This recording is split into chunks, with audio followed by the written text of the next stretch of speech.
We'll leave that there and take you live to Newcastle Airport, where Prime Minister Anthony Albanese is speaking. So much to offer in tourism as well as in economic development.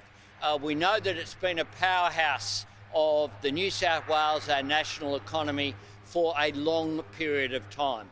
And it has a bright future with new energy projects, with new employment prospects, new prospects of advanced manufacturing here in the Hunter, as well as tourism and sustainable economic activity.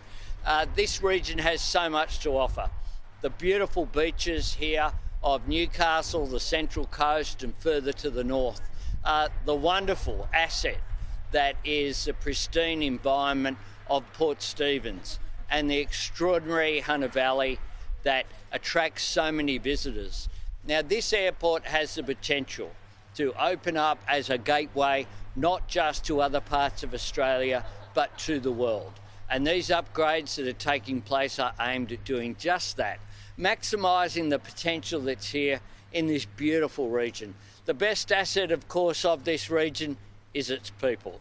This is an extraordinarily friendly community, one that sticks together, that binds together. You feel that sense of community whenever you are in the Hunter region, and that's why it's such a pleasure for me to be here today.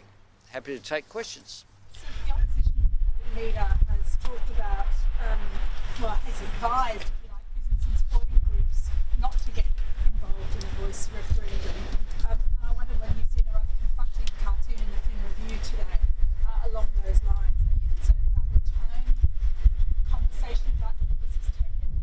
Look, we'll continue to be positive, and this is a positive initiative that has arisen from Aboriginal and Torres Strait Islander people themselves, who gathered after years of consultation at Uluru in 2017 and determined that they wanted constitutional recognition and they wanted to be able to have an advisory group through the Voice to be listened to. And we know that you'll get better outcomes when you listen to. And one of the things that we have seen is business, unions, faith groups, sporting codes, all have a common interest, have examined what is being put forward and said, yes, that is consistent with our views and our values.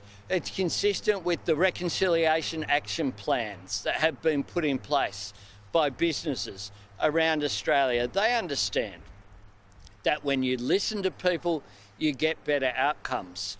And they'll continue to be strong advocates. Every single sporting code, AFL, National Rugby League, Football Australia, Cricket Australia, Tennis Australia, the Olympics Committee have all combined to say yes to the referendum that will take place in the last quarter of this year, as have major business organisations, the Business Council of Australia, the Australian Industry Group, the Australian Chamber of Commerce and Industry, individual businesses all saying yes.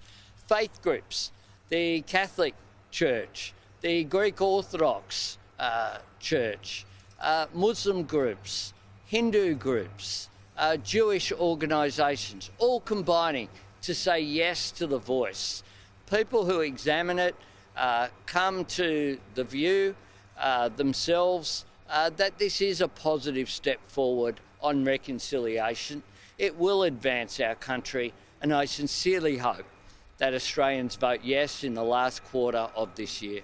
Are people's mortgages more expensive? This is Peter Dutton's argument, because you are so, quote, obsessed with the Voice that you've taken your eye off the economy. Well, if you have a look at last week, I think you were probably in question time. It was the coalition that were asking every question about the Voice. We've been talking about the economy and putting things in place about the economy. The coalition under Peter Dutton have nothing to say except no. No to every initiative that's put forward. And just over a week ago on July 1, you had new initiatives begin. Cheaper childcare began on July 1. Increased access to support for home ownership to be expanded began on July 1. The initiatives that we have on cheaper medicines have continued through as well. The $3 billion of energy price relief began, of course, to be rolled out in partnership with state and territory governments on July 1. This is a government that's been concerned with our economy and assisting to take pressure off cost of living whilst not putting pressure on inflation. And we've seen inflation falling, record jobs growth of 465,000 jobs in our first year, and an increase in the surplus from the $4 billion that we predicted in the May budget. So we are very much focused on the economy. What is extraordinary is that in between the budget, which was handed down in May, and the 5 weeks of parliamentary sittings, barely a question was asked of the Treasurer of Australia about the economy or about the budget.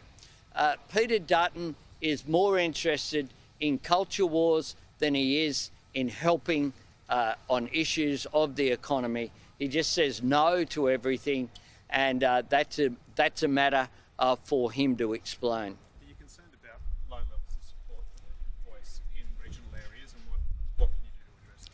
Well, we'll continue to put the case, and we'll encourage people to have a look at what the question is. It's a very simple proposition being put forward. It is for recognition and for listening to Indigenous people about matters that affect them through an advisory body, and we know that you'll get better outcomes when you listen to people who are affected by those decisions. RBA boss Philip Lowe's term expires in September. Would you support his reappointment?